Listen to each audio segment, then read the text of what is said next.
आपने शायद ये तो सुना होगा कि Node.js सिंगल थ्रेडेड है और फिर ये भी सुना होगा कि Node.js बहुत फास्ट है। अब सवाल ये है कि ये सिंगल थ्रेडेड चीज़ फास्ट कैसे हो सकती है? अगर Node.js सिंगल थ्रेडेड है तो ये फास्ट कैसे, राइट? तो आज के इस कन्फ्यूज़न को आंसर करेंगे और आज के इस वीडियो में हम समझेंगे Node.js क्लस्टरिंग को। तो इस वीडियो को देखने के लिए आपको कोई भी सिस्टम लेवल एक्सपर्ट होने की ज़रूरत नहीं है। मल्टी थ्रेडिंग आपको आती है या नहीं आती है उससे कोई फ़र्क नहीं पड़ता है। आपको ओएस के कॉन्सेप्ट कितने क्लियर है उसकी भी कोई खास ज़रूरत नहीं है। तो अगर आप बिगिनर हैं और अगर आपने अभी लर्न करना शुरू किया है Node.js को, तो भी आप इस वीडियो को देख सकते हो और क्लस्टरिंग को समझ सकते हो। स्टार्ट करते हैं इस वीडियो को और बेसिक से समझना शुरू करते हैं कि एक्चुअल में ये क्लस्टरिंग है क्या। ठीक है, देखो होता क्या है कि हमारे कंप्यूटर में होता है CPU जो करता है हमारे कोड को एग्जीक्यूट। तो मान लेते हैं ये हमारा है CPU, ठीक है। अब हर CPU में कुछ कोर होते हैं, राइट। कोर को एक ऐसा समझ सकते हो कि एक लॉजिकल यूनिट है, जो आप ऐसे समझ सकते हो कि इसका इस्तेमाल किया जाता है कोड को एग्जीक्यूट करने में, राइट। तो जितने ज़्यादा कोर होते हैं आपके कंप्यूटर में, आपका कंप्यूटर उतने ज़्यादा टास्क को प्रोसेस कर पाता है। इसका मतलब यही है कि आपका कंप्यूटर उतना सारा काम एक साथ कर पाता है, राइट। तो जो भी आपका कंप्यूटर होता है उसमें मोस्टली 4 या 8 कोर तो होते ही हैं। तो एग्जाम्पल के लिए मान लेते हैं आपके पास कंप्यूटर है, कि आपके पास एक सिस्टम है जिसमें 4 कोर हैं। तो यहाँ पे जो Node.js क्योंकि सिंगल थ्रेडेड है और सिंगल थ्रेडेड होने के कारण वो हमारे CPU का एक कोर यूज़ करता है अपने लॉजिक को एग्जीक्यूट करने के लिए, राइट। अब कुछ लोग कहेंगे कि अगर एक कोर एग्जीक्यूट करता है तो फिर ये फास्ट क्यों है? तो इसके फास्ट होने का मतलब ये नहीं है कि ये आपके CPU कोर को यूज़ कर रहा है, बल्कि इसके फास्ट होने का कई और रीज़न है, राइट। इसके फास्ट होने का एक रीज़न यही है कि IO ऑपरेशन को ये बहुत अच्छे तरीके से हैंडल कर लेता है। तो इसलिए जब Node.js को CPU इंटेंसिव टास्क आप देते हो तो होता क्या है कि इसमें आप केवल और केवल एक कोर का यूज़ कर रहे होते हो, जिसके कारण जो प्रोसेसिंग होती है वो स्लो होती है, राइट। एग्जाम्पल से समझते हैं, आपके पास एक यूज़र है, राइट। मान लेते हैं ये एक यूज़र है, ठीक है। मैं यहाँ पे एक यूज़र ले लेता हूँ, ठीक है। तो जब यूज़र Node.js पे रिक्वेस्ट भेजता है तो behind the scene event loop उस रिक्वेस्ट को प्रोसेस करता है, राइट। और जो आपका CPU का एक कोर जो जिसके ऊपर Node.js रन कर रहा है, उस कोर के ऊपर पूरी प्रोसेसिंग हो रही होती है, राइट। देखो जब मल्टीपल यूज़र Node.js सर्वर पर रिक्वेस्ट करते हैं तो Node.js सर्वर आपके रिक्वेस्ट को करता क्या है, आपके रिक्वेस्ट को करता है क्यू, राइट। जैसा कि आप जानते होंगे कि इवेंट लूप का एक कॉन्सेप्ट आता है, एसिंक IO का कॉन्सेप्ट आता है, जिसमें जब मल्टीपल यूजर्स रिक्वेस्ट भेज रहे होते हैं Node.js पे, तो Node.js सारे रिक्वेस्ट को एसिंक IO यानी जो क्यू है वो कर लेता है, राइट। उसके बाद हर रिक्वेस्ट प्रोसेस होता है CPU के पास, ठीक है। तो मान लेते हैं ये रिक्वेस्ट है, ये एक CPU इंटेंसिव वर्क कर रहा है, राइट। तो ये CPU पे लगातार प्रोसेसिंग हो रहा है इसका। तो जो अगला रिक्वेस्ट है, जो सेकंड यूजर ने रिक्वेस्ट भेजा है, वो रिक्वेस्ट आप देख सकते हो कि यहाँ पे क्यू पे रुका हुआ है। क्यों? क्योंकि CPU के पास एक ही कोर यूज़ हो रहा है, Node.js CPU के एक ही कोर को यूज़ कर पा रहा है। इसीलिए आप देख सकते हो कि अगर ये रिक्वेस्ट एक्सपेंसिव है तो बाकी जो रिक्वेस्ट है, मान लेते हैं यहाँ पे और भी मल्टीपल रिक्वेस्ट हैं, इन रिक्वेस्ट को वेट करना पड़ेगा, राइट। अगर ये रिक्वेस्ट 10 सेकेंड लगते हैं इसको प्रोसेस होने में, मान लेते हैं इस रिक्वेस्ट को प्रोसेस होने में 10 या 15 सेकेंड लगते हैं, ठीक है।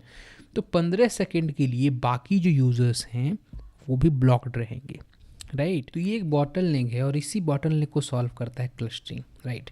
अब क्लस्टरिंग में होता क्या है कि आप अपने Node.js के मल्टीपल इंस्टेंस को रन करते हो, राइट, ठीक है। तो मान लेते हैं ये एक वर्कर प्रोसेस है, तो यहाँ पे एक वर्कर 1 है, वर्कर 2 है, राइट, ये वर्कर 3 है।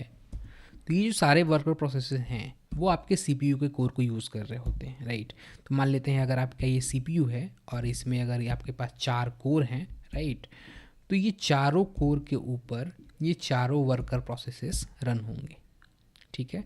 तो मान लेते हैं यहाँ पे जो ये CPU कोर है उसको ये यूज़ कर रहा है, ये CPU कोर को ये वर्कर प्रोसेसेस यूज़ कर रहा है, राइट। उसी तरीके से ये जो CPU कोर है उसको ये वर्कर प्रोसेस यूज़ कर रहा है और ये जो CPU कोर है उसको ये वर्कर प्रोसेस यूज़ कर रहा है, ठीक है। तो इसी तरीके से आपका जो वर्कर प्रोसेसेस हैं वो सारे कोर को यूज़ करते हैं, ठीक है। अब होता है एक मास्टर प्रोसेस जिसको हम कहते हैं ये, तो ये भी एक Node.js का प्रोसेस होता है, ये एक मास्टर प्रोसेस होता है, राइट। तो यहाँ पे मान लेते हैं ये एक मास्टर प्रोसेस है, ठीक है। अब ये करता क्या है कि अब ये कोऑर्डिनेट करता है सारे वर्कर प्रोसेसेस से, ठीक है। कोऑर्डिनेट करने का मतलब ये हुआ कि जब रिक्वेस्ट मास्टर प्रोसेसेस पे आते हैं, तो फॉर एग्जांपल अगर ये एक यूज़र रिक्वेस्ट करता है, तो मान लेते हैं हम यूज़र ले लेते हैं, राइट। तो मैंने यहाँ पे एक यूज़र ले लिया, ठीक है। तो अब जब ये यूज़र रिक्वेस्ट करेगा तो वो रिक्वेस्ट कहाँ पे जाएगा, वो रिक्वेस्ट जाएगा मास्टर प्रोसेस के पास, ठीक है। मास्टर प्रोसेस उस रिक्वेस्ट को रूट करेगा, या तो वर्कर 1 को देगा या फिर वर्कर 2 को देगा। ये बाय द वे एक राउंड रॉबिन एल्गोरिथम होता है जिसके अकॉर्डिंग जो भी रिक्वेस्ट आते हैं वो रिक्वेस्ट अलग अलग वर्कर प्रोसेसेस पे जाते हैं, राइट। अब एज्यूम करो कि अब एक जो हमारा वर्कर प्रोसेस है वो ये है, ठीक है। अब यूज़र ने जैसे ही रिक्वेस्ट को भेजा, रिक्वेस्ट कहाँ पे गया, मास्टर प्रोसेस के पास। मास्टर प्रोसेस से कहाँ पे राउट हुआ, एक वर्कर के पास, राइट। वर्कर ने क्या किया कि उसको एक क्यू में डाल दिया, और जो ये क्यू है उसको कौन प्रोसेस कर रहा है, उसको सीपीयू प्रोसेस कर रहा है, राइट। तब हुआ क्या कि जो सेकेंड रिक्वेस्ट आई मास्टर प्रोसेस के पास, तो जो सेकेंड रिक्वेस्ट कहाँ पे जाएगी, वो वर्कर 2 पे जाएगी, राइट। और वर्कर 2 क्योंकि सीपीयू का दूसरा कोर यूज़ कर पा रहा है, अगर वो फ्री है तो वो भी साइमल्टेनियसली एक साथ इस कोड को एग्जीक्यूट कर देगा। तो यहीं पे काम आता है क्लस्टरिंग, और क्लस्टरिंग से हम करते क्या हैं कि हर सीपीयू कोर पे हम एक वर्कर प्रोसेस रन कर देते हैं, राइट। और वो जो वर्कर प्रोसेस है उसको कौन ऑर्केस्ट्रेट कर रहा होता है, उसको एक मास्टर प्रोसेस ऑर्केस्ट्रेट कर रहा होता है, राइट। ये एक लाइट वेट प्रोसेस होता है, और जो भी रिक्वेस्ट आते हैं, मान लेते हैं ये मास्टर प्रोसेस पोर्ट 3000 पे वर्क कर रहा है, राइट। तो जो भी ये रिक्वेस्ट आएंगे इधर, वो क्या करेगा, वो मास्टर प्रोसेस के पास आएगा, और मास्टर प्रोसेस वो राउट कर देगा इन वर्कर के बीच, राइट।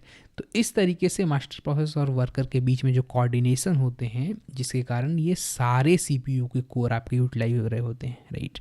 क्योंकि आप समझ सकते हो कि अगर आप एक सीपीयू कोर, एक नोड.जेएस के प्रोसेस से अगर आप अपना सर्वर रन करते हो, आप अपना एप्लीकेशन रन करते हो, तो होगा क्या कि जो भी सीपीयू इंटेंसिव टास्क होंगे, जो भी इस तरीके के टास्क होंगे जो थोड़े से सीपीयू पे टाइम टेकिंग प्रोसेसिंग कर रहे हों, जो सेकेंड रिक्वेस्ट है, जो बाकी के रिक्वेस्ट हैं, वो ब्लॉक हो जाएंगे, राइट। तो इस तरीके से हम क्लस्टरिंग करते हैं प्रोडक्शन रेडी एप्लीकेशंस में। अब नेक्स्ट वीडियो में आपको डेमो करके भी दिखाऊंगा कि जो मैं क्लस्टरिंग की यहाँ पे बात कर रहा हूँ, एक्चुअल में इसको कोड में कैसे इंप्लीमेंट करते हैं, राइट।